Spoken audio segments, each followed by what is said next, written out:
You're on. Get started. Thank you, Dov.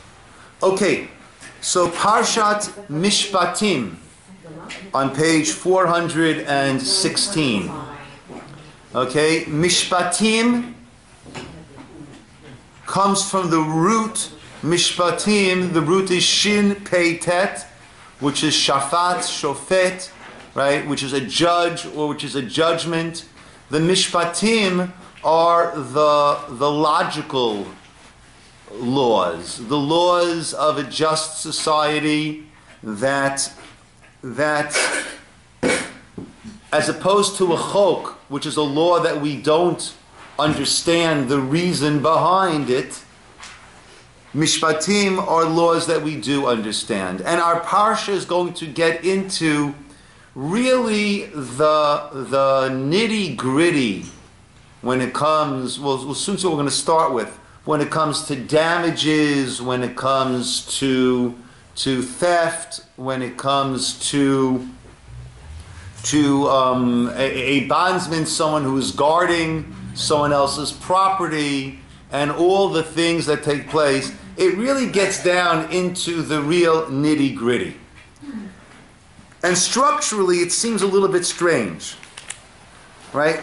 We had Matan Torah. We had that incredible historic event, historic for all of mankind, that this is the time that God spoke and revealed himself to an entire people as opposed to an individual or a small group of individuals, or they claim such a thing, or in case of our prophets where it's been a few.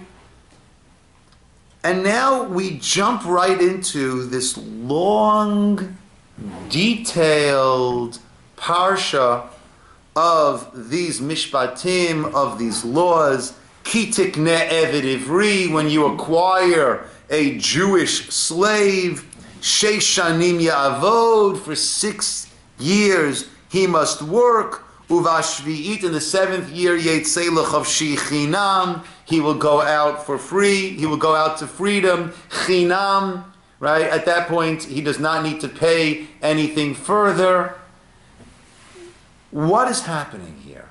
Why are we getting involved in all of this nitty-gritty? It seems we're going from the highest, the zenith over there of Mount Sinai, getting ourselves involved in all of this this grubby, nitty-gritty sort of laws, and we're starting with slaves and how slaves come in, how slaves go out.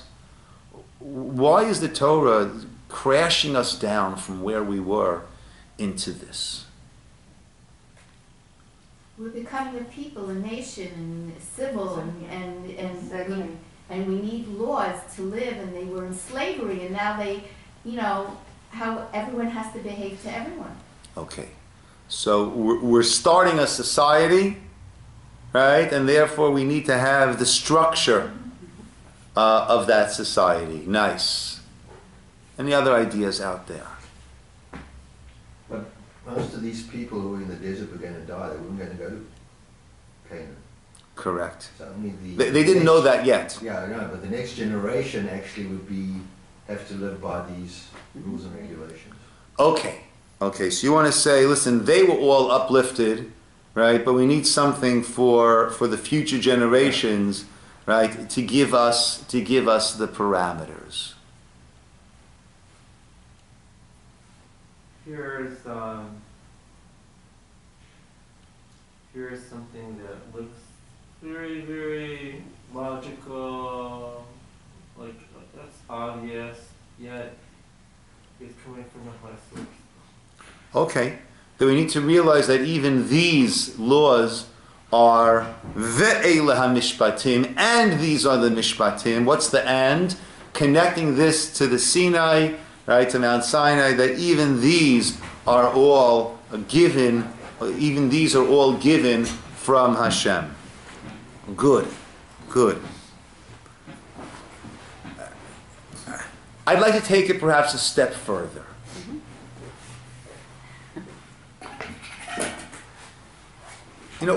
Often we'll hear about, or the example is given, of the person who's running to shul in order to get there for davening, or running to shul in order to say Kaddish.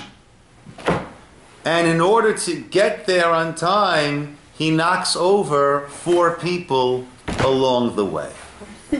Okay?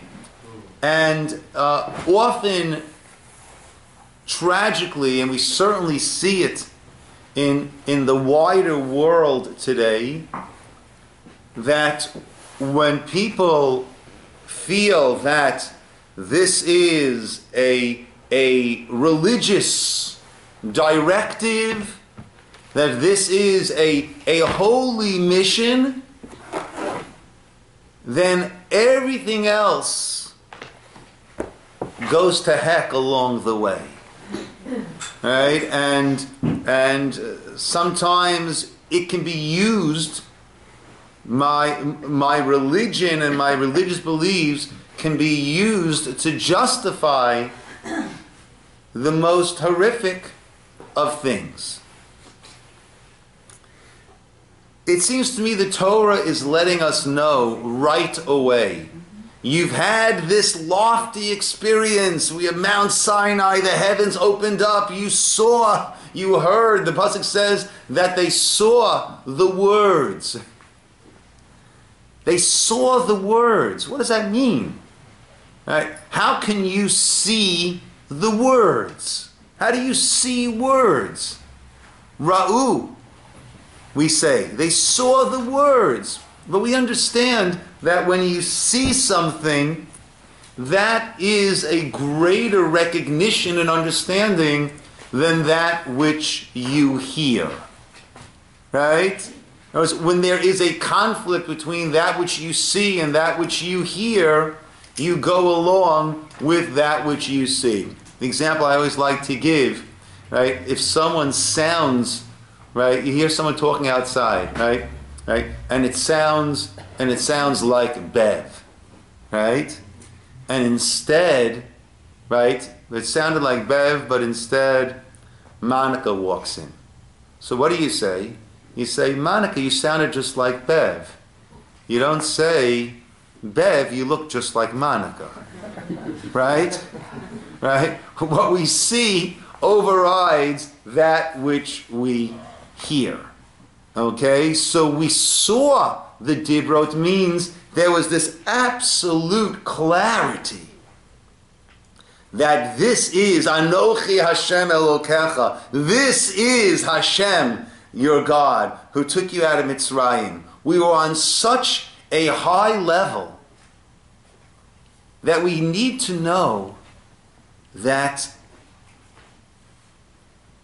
that needs to be transitioned into our day-to-day, where what's the expression, where the rubber hits the road. Where the rubber hits the road. That needs to translate into that. You've had this high, lofty experience. Wonderful. How are you going to treat your neighbor? How are you going to treat this Eved, this person that you exert a certain degree of control and domination over? How are you going to treat him as a human being? How are you going to watch, be careful with your property? And what will you do if your property damages the property of others? This is where we need, the pasuk actually said, right, Shuvu lachem la'ahalechem. Right? After Mount Sinai, the verse said, return to your tents. Now, halachically, we learn out from this that whereas prior to the Mamad Har Sinai, the standing at Mount Sinai, the husbands and wives needed to separate themselves and not be engaged in intimate marital relations. After Mount Sinai, after that event, Shuvu lachem la'alechem, you can return to your tents, meaning that once again, marital intimacy was allowed. But I believe the Kotzker Rebbe says, Shuvu lachem la'alechem. Return now to your tents. Meaning, take this lofty experience, this life and world-altering event, and bring it into your tents. Bring it back into your life, into your day-to-day dealings, into the way that you're going to be dealing with one another. Now, our understanding is that we are a composite of both physical and spiritual beings. We have a physical body with its life spirit, and there is a separate being called a neshama, which is a spiritual being that is destined to couple with a physical body, a human being. And we are these partners as we go through life. And the spiritual neshama has its pulls and its drives and what it wants, and the physical body has its drives and its pulls and its wants. And there needs to be this integration between the two.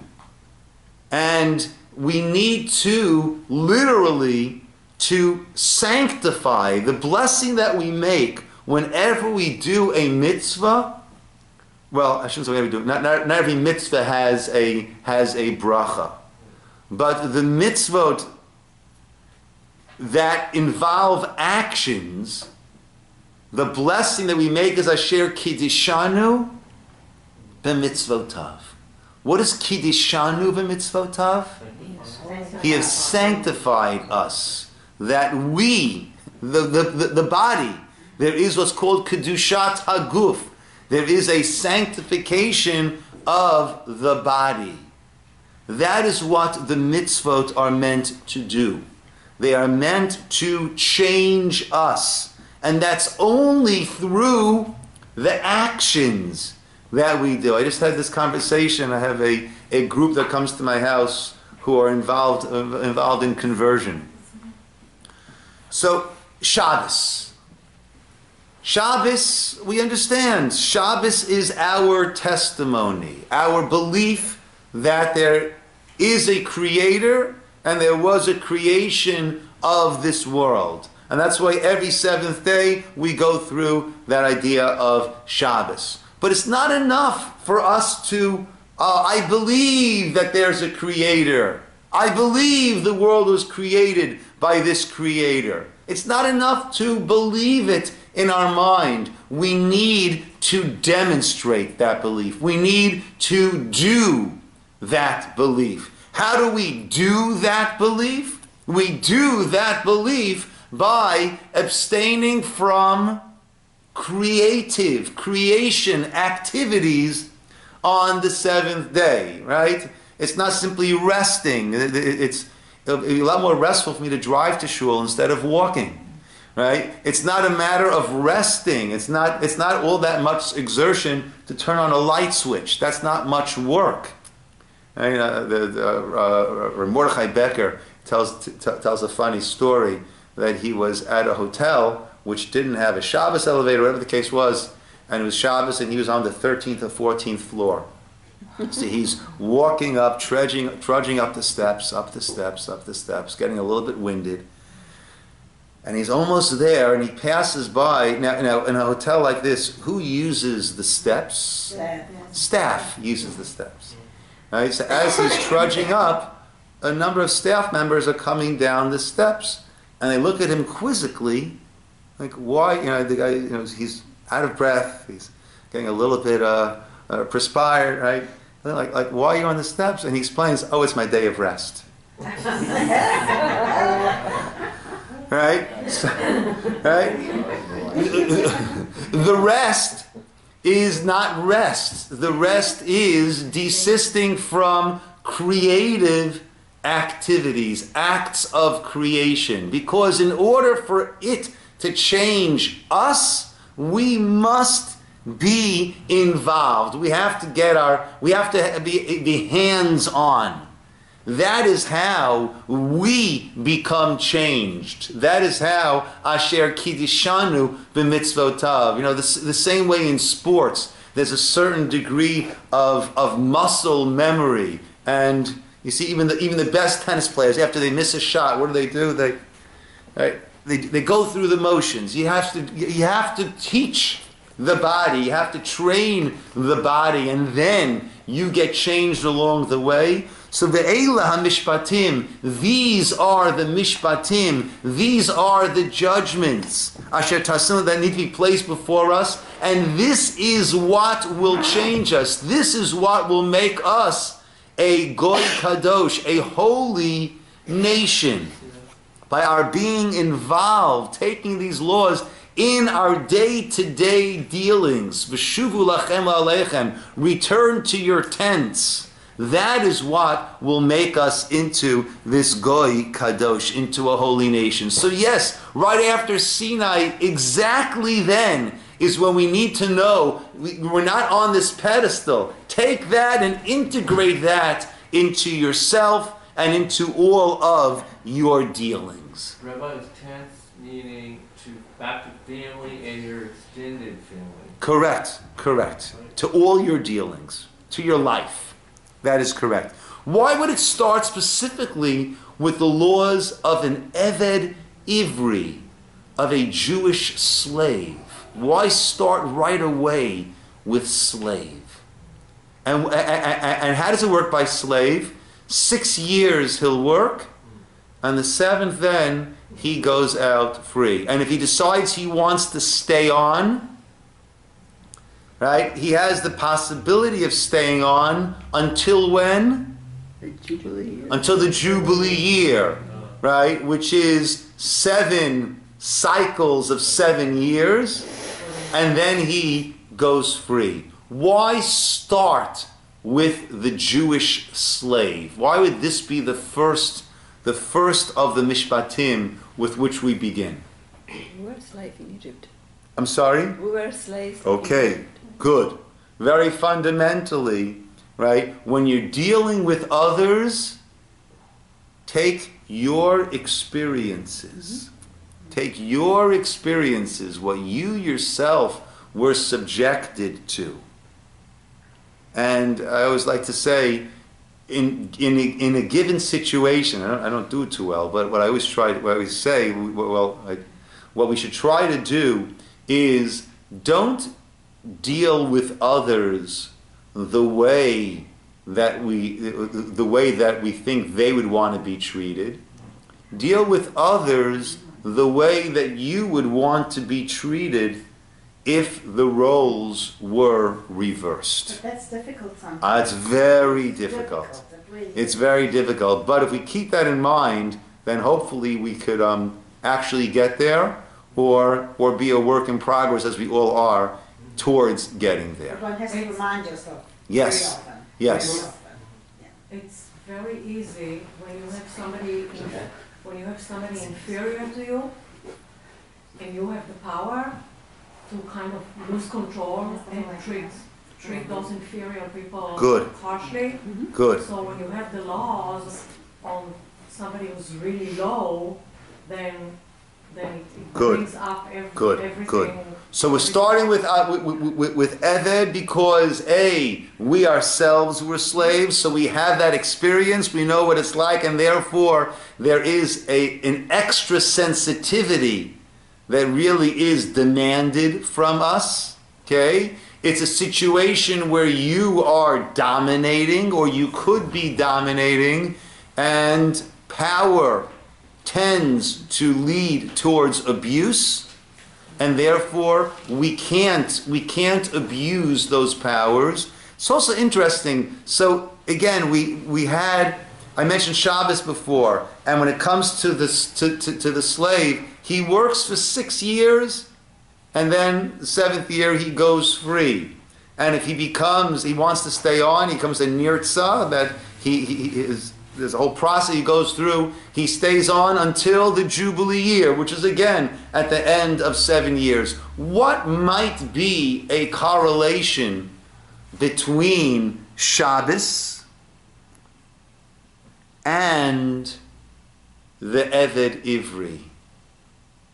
Is it the seventh day and the seventh Seven. year? Yes, they're both involving these sevens. Seven. But why?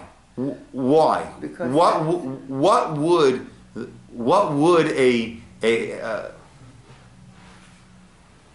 how can we understand this? Even look at the pasuk. Ki tikne eved ivri sheish. Oh, let's start. I'm sorry. Someone read for us in Hebrew to lead off. Ve'elu hamishpatim. Ruti v'chavod. ואלה המשפטים אשר תשים לפניהם, כי תקנה עבד עברי 6 שנים יעבוד, ובשביעית יצא לחופשי חינם.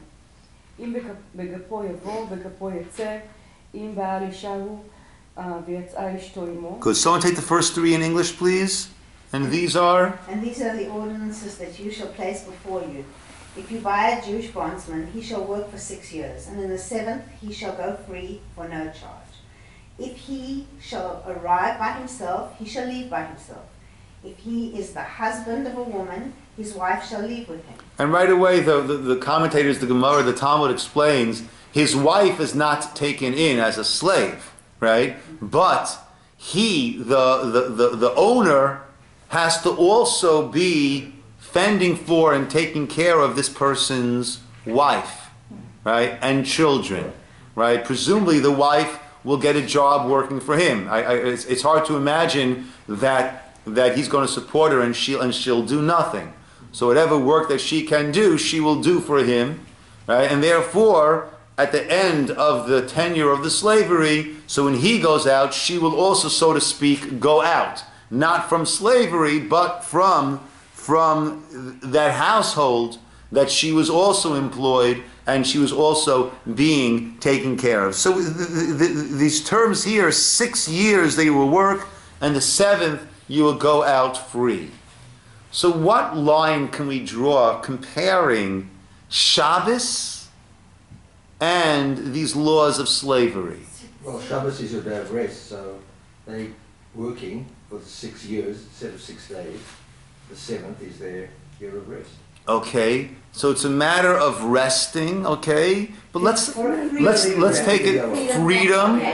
Okay, so that's interesting, right? Just 1 second. That's interesting that Shabbos actually is a certain degree of freedom, right? And it's interesting because many people, if you're not Shomer Shabbat, so you look at Shabbos as the antithesis of freedom. Are you kidding? You can't do this, you can't do that, you can't do this, you can't do that. It's the opposite of freedom. But actually, You don't have to. when you are Shomer Shabbos, you say it's incredibly liberating to not be expected to respond to anything electronic, to any phone calls, to any emails. It's incredibly liberating to be off the grid.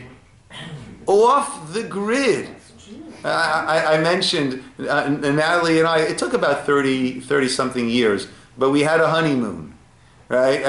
and we went to Hawaii. This was a little while ago, a couple of years ago. We went to Hawaii, and we were there over Shabbos. And it's the laws of Shabbos, or which day is Shabbos in Hawaii, right? There are different opinions, right? In terms of, is Shabbos Saturday, right? Where do you draw the halachic international date line? So there are basically 3 opinions, and the general consensus of halacha is that you'll follow whichever 2 opinions say that day is Shabbos, that's what you follow. So the consensus is that Saturday in Hawaii is Shabbos. Okay? However, and if we lived there, then I'm sure that's what we would follow. But a posek that we spoke to said that, well, the Saturday you should keep as Shabbos. The other opinion says that actually Friday has the status of Shabbos. So you shouldn't do any Torah prohibitions from Thursday night and Friday, and then the real Shabbos is Friday night and Shabbos. So we end up having 48 hours off the grid. And we were tempted to do that every week. It was incredible. It was incredible. So really, Shabbos is very, very liberating and it goes a step further besides being unplugged. When you realize that it's not your work, it's not the work that you do, whatever profession you do, it's not that which keeps you going. And you're in control of that. It's not in control of you. It is a very, very liberating. It is freedom to a great degree. So that's fantastic, right? That both Shabbos and this concept of slavery, right, have this aspect of comes the seventh, there is this freedom, there is this liberation from all that which confines us. So also in Yisroel, the phrasing is very similar. 6 days shall you work and accomplish all your work, but the seventh day is the Sabbath to Hashem. And then he shall work for 6 years, and then the seventh he shall go free. So it's about the same phrasing of no malacha, or malacha and then no malacha. Malacha and then right. no So that's the point that I'm making, that we see the similarity. I'm asking why. Right? I'm saying thematically, what are parallels that can be drawn? Right. So we said, right, this idea of freedom, of liberation, good. This is simple. That on Shabbat, okay, it says on the 7th, he goes free for no charge. There's no money on Shabbat too. Okay. I like the idea, not of rest, but a rest. A rest means to stop. And God stopped creating. And so it isn't that we're laying down on a bed or just sitting there, we're resting. But it rests, meaning we stop doing all the things that keep us busy and tied as slaves, in a sense, during the week. Mm-hmm. It's because God stopped. Nice. Yes, Yafi, and then. So Shabbat, I think, is like a borderline. It's like concluding a whole week of doing, and then also Shabbat is the starting of a new week. Mm-hmm. So it's like a borderline between of doing, and then there's a stop in the middle, and then by the end of Shabbat, so it's like the slave, he is concluding like It's a 6 new start. years of doing slavery, like every time the same thing. And then this Nice. here is like a starting of a new Nice. era for him. Nice. Nice. I sort of see it that for 6 days you feed your physical life, and on the seventh day you feed your spiritual life. Okay, good. So the slavery, you're working for others, Yeah. and then you're working for yourself, Yeah. right? So working for others is like feeding your physical life, your temporary life, Yeah. and then after that you're working for yourself. That's your spiritual. That's your eternity that you are then sustaining And in some ways that one day, and feeding. some days that one day is bigger than the 6 other days. Because really the 6 days of physical life, it's not going to take you up there. Right, It's that one right. day, That's spiritual life that's that it's sustaining that that's what you're building eternity. to your future where you're going to be going. Yes, Chavaleya. When Hashem finished his work which he had done, and then he was free, right? So we work our week, and then we trust in Hashem that we can have the Sabbath peace. And then the same with the slave. When he goes out from slavery, he trusts that he will be able to sustain himself. Okay. Though it's interesting that part of the laws of slavery is something called ha'anaka, which is that the master, the one who had been the owner, needs to give him a nice gift on the way out that he can get himself started. Yes, but that's good also. I Yes. just had one question. Does slave here mean more of a servant, or a slave as we said where they're abused and... Okay, so there can't be any abuse whatsoever, right? Not to a Jewish slave, not to a non-Jewish slave. And to the point that even you can't have him do work if you don't really need the work. You can't keep him busy. And the pasuk actually will say later on, Ki tov lo imach. Right? The pasuk will say that it was good for him with you. And the sages learn out, the Gemara Kedushin goes through imach with you, that you can't. But the Gemara actually says, Mishakona eved kona adon la'atzmo. If a person acquires a servant, a slave, it's actually like acquiring a master. And the Gemara explains, or Tosafot there explains very interestingly, you can't be eating, well, the way we normally would say it was, you can't be eating white bread and he's eating dark bread. Now it's the opposite way. Now we say the white bread is terrible for you. So now we say you can't be eating dark bread and give him white bread, right? You can't be sleeping in a very, very comfortable bed and give him some straw to lie down on, right? He's got to be treated. You have to treat him as well, right? The food that you're eating, he's got to be eating. The accommodations, the bed that you sleep on, that's the type of bed that he needs to be sleeping on. And the Gemara goes further, or Tosafos goes further and says, and let's say you've only got one of that quality, so now you're in a pickle, right? You can't take it for yourself and not for him. He's got to be treated just as well as you. You can't say, well, if I'm not going to have it, he can't have it. That's what we call the midah, the way of Sodom. Sodom is, if I can't have it, then I'm not going to let him have it either. So in such a case, the better item needs to be given, right, to the slave. They tell the story of the Chavetz Chaim that he was riding on a train. Right, and it's Poland, winter, it's freezing, not Irvine cold, even in the 30s, like, right, but really freezing. And I guess one of the windows was open a little bit, and his glove flew out the window. And in a flash, he took the second one and threw it out. What's he going to do with one glove? Right? But he figured, well, at least let the person who finds it, let him find two gloves and be able to use it. Otherwise, what good is it? Right? That's the antithesis of midah stom. Midah stom is, if I can't have it, no one else should have it. No.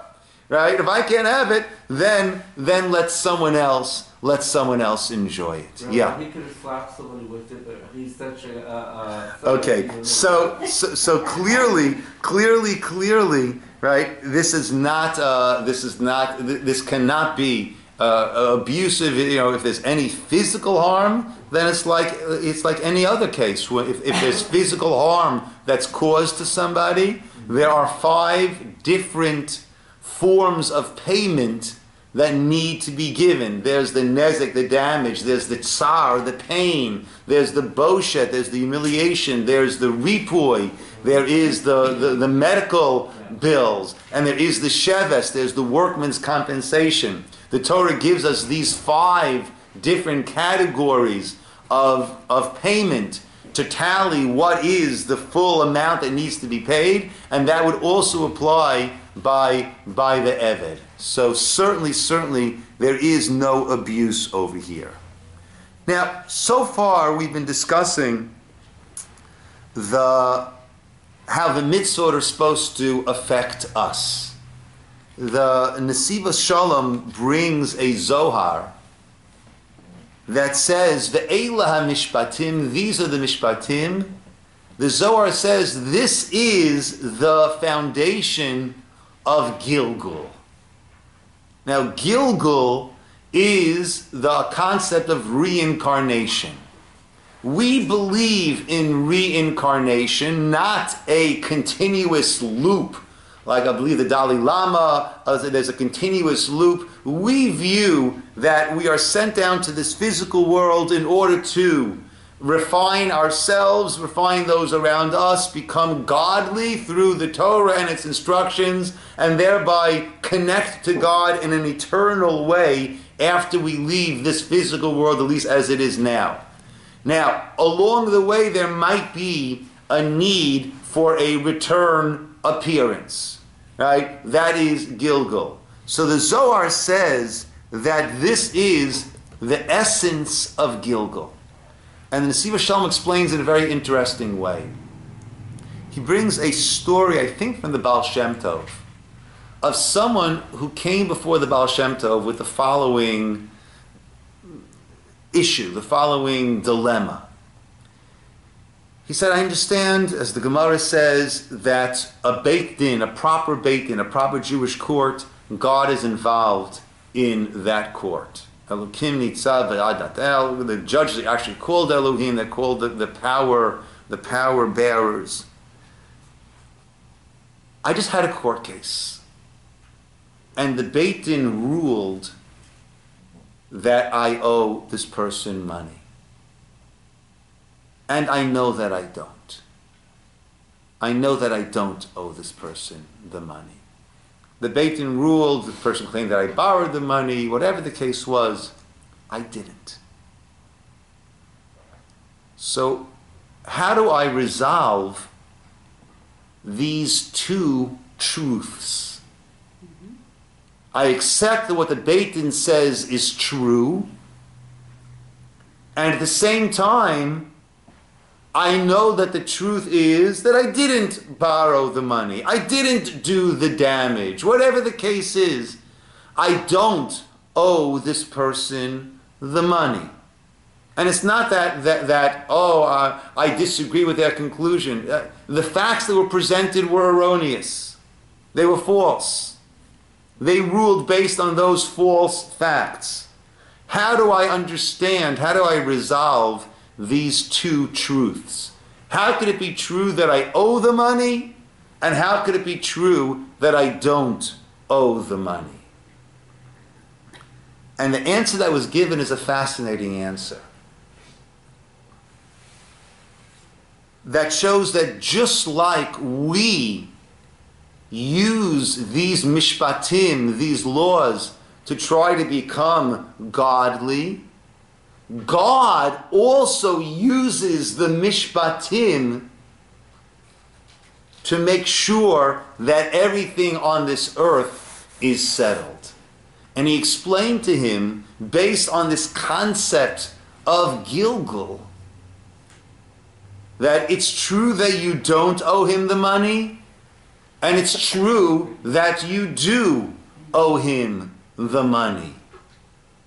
In this world, based on these events that took place, you don't owe him the money. But who knows? Who knows what might have happened in the past? And who's to say that the reason that you had to come back to this world wasn't perhaps because you owed this person money? You had an unpaid debt. And therefore you needed to come back to this world in order to settle that debt and then move on to your absolute eternity. So these mishpatim, the Zohar says the mishpatim, this is the very, very essence of Gilgal, meaning the events that take place in the nitty-gritty of this world. We shouldn't think for a moment that it is mundane, that it is of no real consequence. All of these events that take place in this world, they have this resonating influence and effects that goes far, far beyond. So one other thing I wanted to share with you, which is a fascinating Gemara and Chafetz Chaim's explanation on this. Let's take a look at this area which deals with damages. Okay, it's on page 420. Verse 18 and 19. Yud Chet and Yud Tet. Okay, someone take that for us first in Hebrew, and then someone take that for us in English, please. In Hebrew, Yud Chet and Yud Tet. וכי ריבון אנשים והיכה איש את רעהו באבן או באגרוף ולא ימות ונפל למשכב. אם יקום ויתהלך בחוץ על משענתו וניקה המכה רק שבטו ייתן ורפו ירפא. Okay, in English, please. 18. If men quarrel and one strikes his fellow with a stone or a fist, and he does not die but falls into bed, if he gets up and goes about outside under his own power, the one who struck is absolved. Only for his lost time shall he pay, and he shall provide for healing. Okay, so when we say the one who struck is absolved, meaning if he killed that person, then it's murder, then it becomes a capital case. If there is not murder, then it becomes a damage case. And there are a number of different verses which deal with the damages. What is this pasuk is teaching us? Rak shivto yitain v'rapo yirapei. Shivto is for his shevet, his not involved in work, right? English says for his lost time shall he pay. V'rapo yirapei. And he shall also provide for healing. Right? So you've got to pay the doctor's bills for damages that were done to this person. The Gemara says, V'rapo yirapei, mikan shenitan reshut l'rofei l'rafot.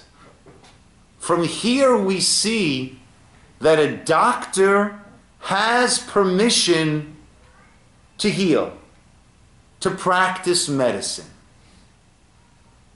Right? There is a group, I believe the Christian Scientists, who they say that you're not allowed to get involved in any healing. Right? Anything that comes to a person is God sent. And it's not for us to interfere with God's will, with God's actions. And if God made this person sick, who are you to get in the middle there with your stethoscope and your antibiotics and to make this person better? God made him sick, let God make him better. And if the person dies, that's the will of God. Now, is there some logic to that? Yes. There is some logic to that. We could argue such a point. The Torah tells us not to.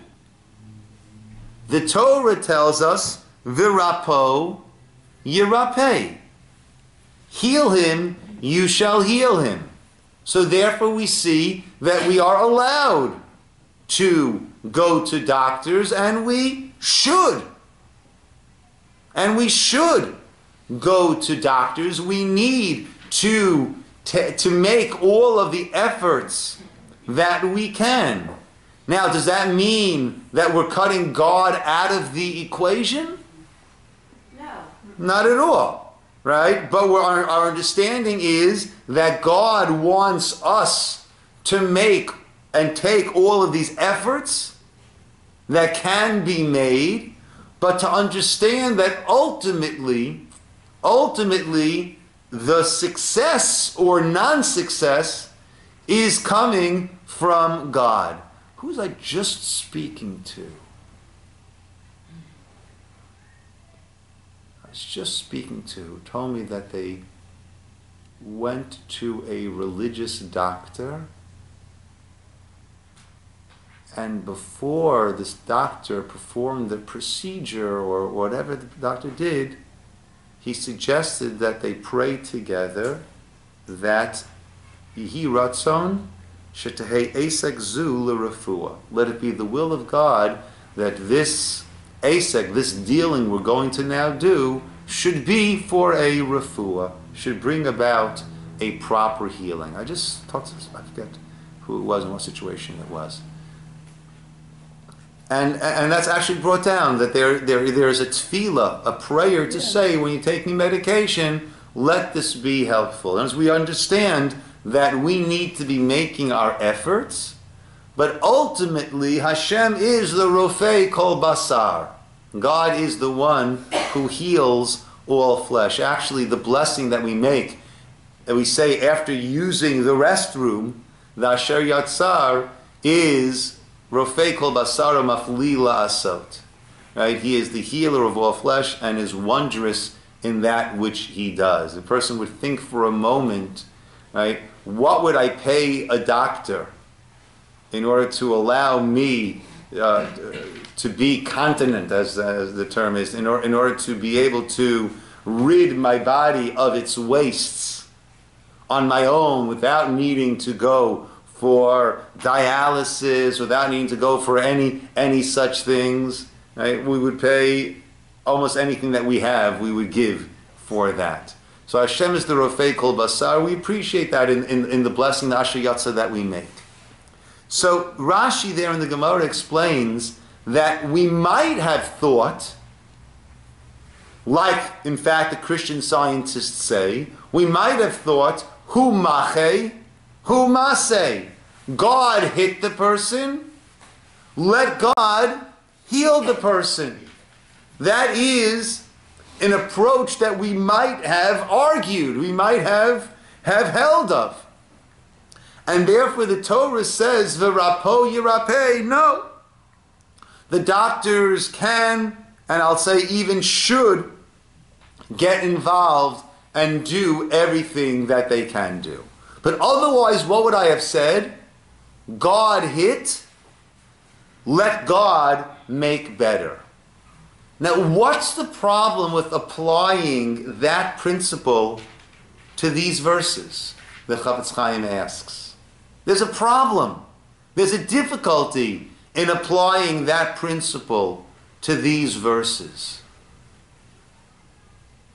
Supposedly men also have free will, and so you could even say that even if it's in the heat of passion, some men would say, okay, it's not appropriate to throw a stone. And okay, again, the Gemara says, Rashi explains there, I might have thought to say you're not allowed to heal. God hit, let God make the person better. My point is that even though God is the ultimate arbiter, at that moment there's still free will. So man, just like in the healing, man is also involved. Okay, but I'm asking from these psukim. What question could you ask on that Gemara, on the Rashi? I might have thought, again, Rashi said, the Gemara says, from here we see a doctor has permission to heal. I might have thought I'd say, God hit, let God heal. The pasuk comes to say, no, v'rapo yirapeh, the doctor can get involved. Let's read this again. Verse 18. If men quarrel, and one strikes his fellow with a stone or with a fist. Well, Hashem has no fist. So it's not, I could understand the Gemara if a person got sick. The person came down with something, as we say. That's when I might have said, oh, God hit, let God heal. But over here, it's not God who did the hitting. If men quarrel and one strikes his fellow with a stone or with a fist. So it's not God that did the hitting. It's the people. One guy belted the other guy.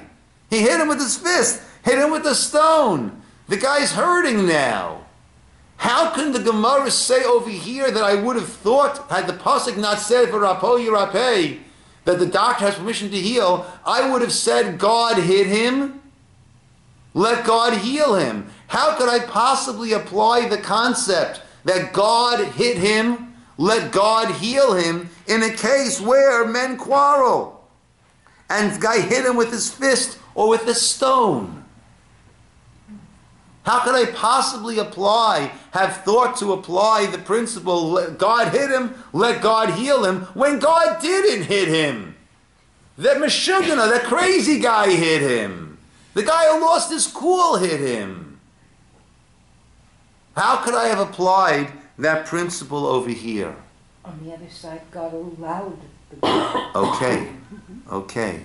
So the Chavetz Chaim says that, yes, a person has free will. A person has free will. However, if my free will is affecting you, that's just gone beyond the absolute control of my free will.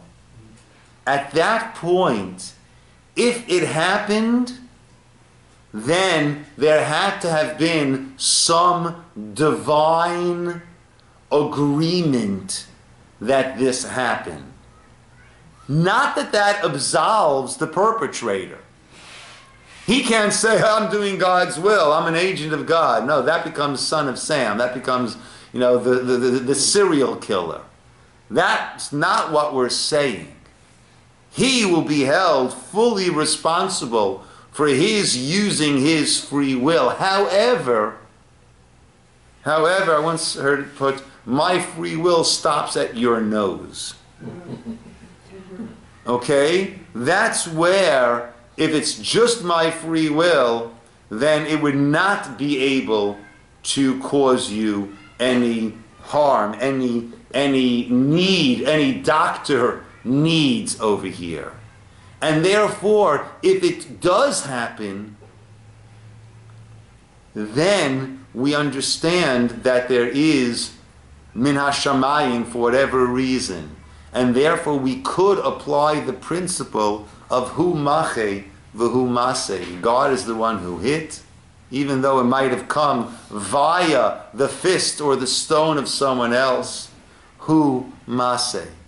And therefore maybe let God do the healing. And this is very, very important to keep in mind if we're talking about these mishpatim and our daily grind activities.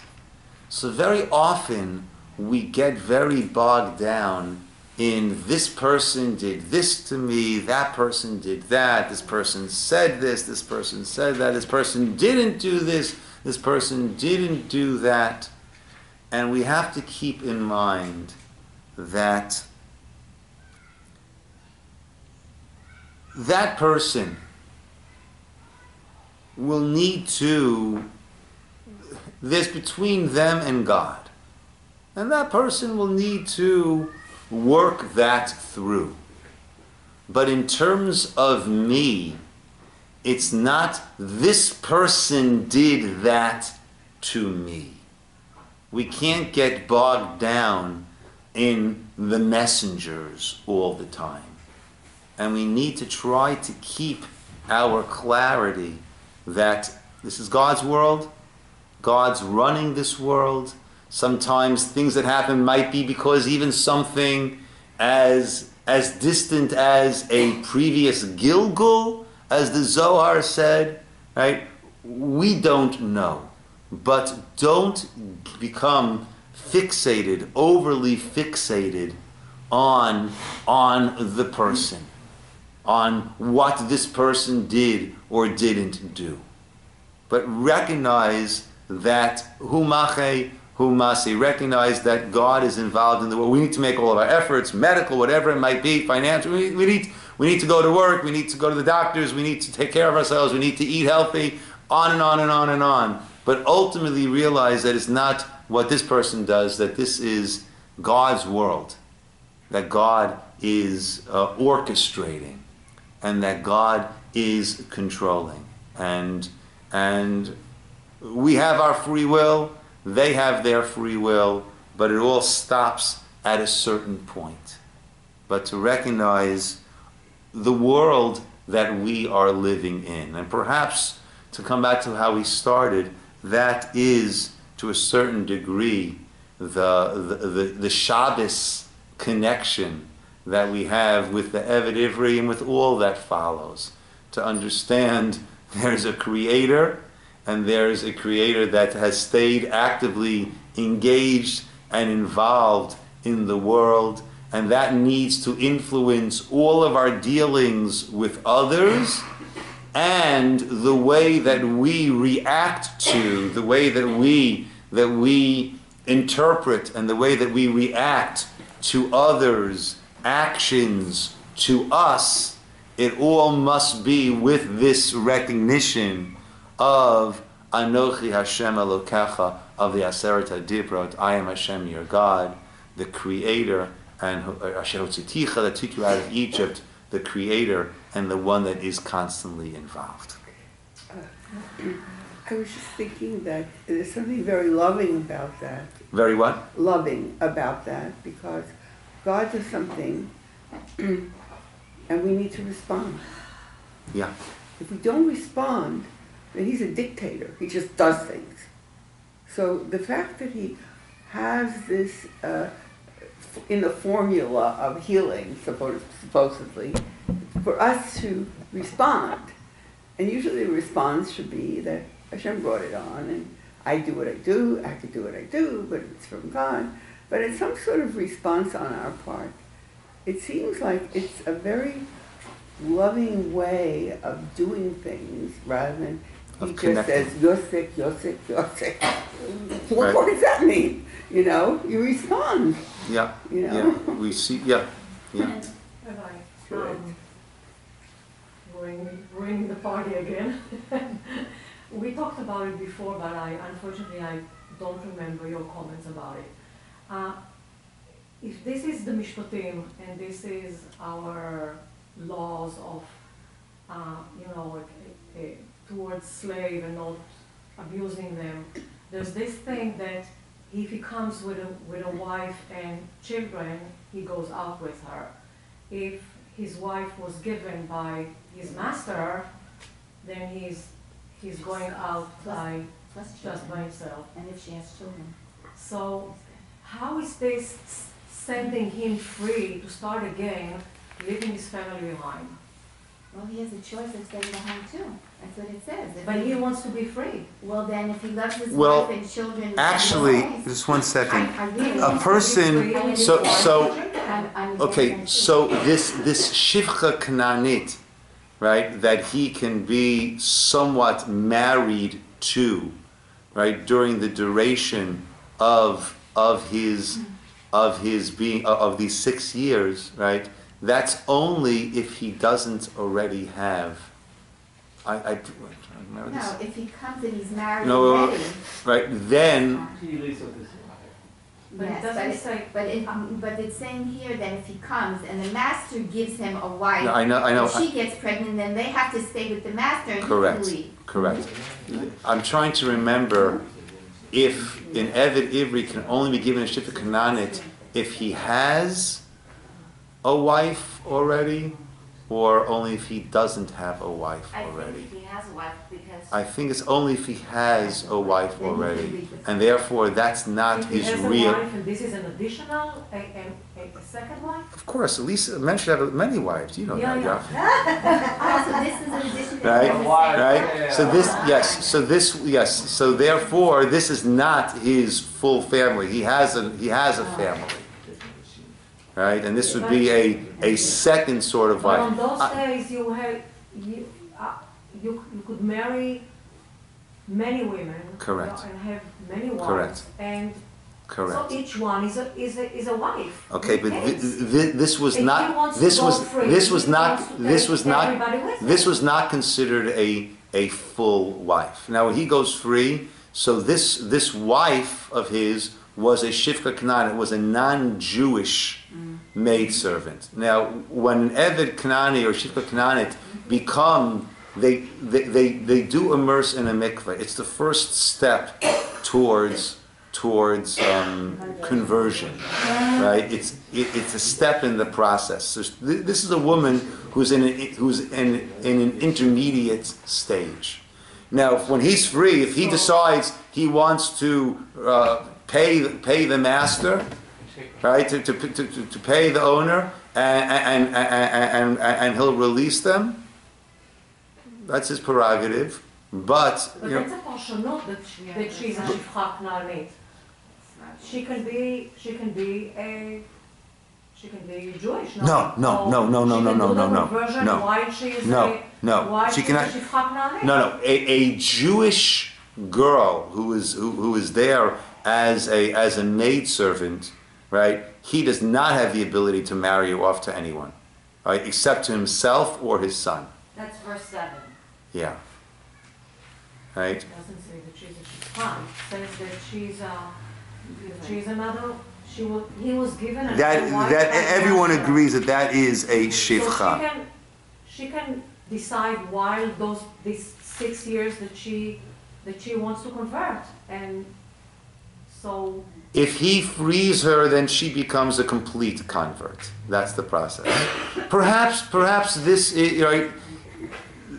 This Eved Ivri is in a demoted state, a demoted status. Either he sold himself into slavery, which we consider to be a lowly act to do. We're only supposed to have one master over us. We're not supposed to willingly accept another master over us. Or this person has stolen and is unable to pay back. And therefore, so it is a demoted status, and this demoted status represents itself in a regular person, a regular Jewish man is not allowed to marry a shifcha Kanaanit. But he has either put himself, or his actions have put himself into this demoted status, and therefore, yes, right, he can have this relationship, but it's not a full relationship. It is a permitted relationship. It's not a full relationship, and therefore she and the children are not his, so to speak. But I think it's important that this is only when he already has a full, real relationship, and therefore it's clear that this is not a full relationship. Yes, and then Dov, and then we'll call it. Yes. This was written for the future. So when they eventually started using these principles, he would know what he was getting into. So if he knew that that you have his demoted status, he'd only have it for 6 years or 3 years, and then he'd have to, when he leaves, she would go. So he would know what he was getting into. Yeah, and do his best to, that's what, I hear that. Dov? So it makes sense because there's no gap here. He's not really married, so he's free to go get married. Correct. Well, again, a man can, according to the Torah, not nowadays, but according to the Torah. Document to show that he I'm not sure. Yeah. Okay. Yes. So, Dov? according to the one could also argue with the development of medicine and antibiotics. Hashem is having a hand in that. So, if that's from Hashem, why aren't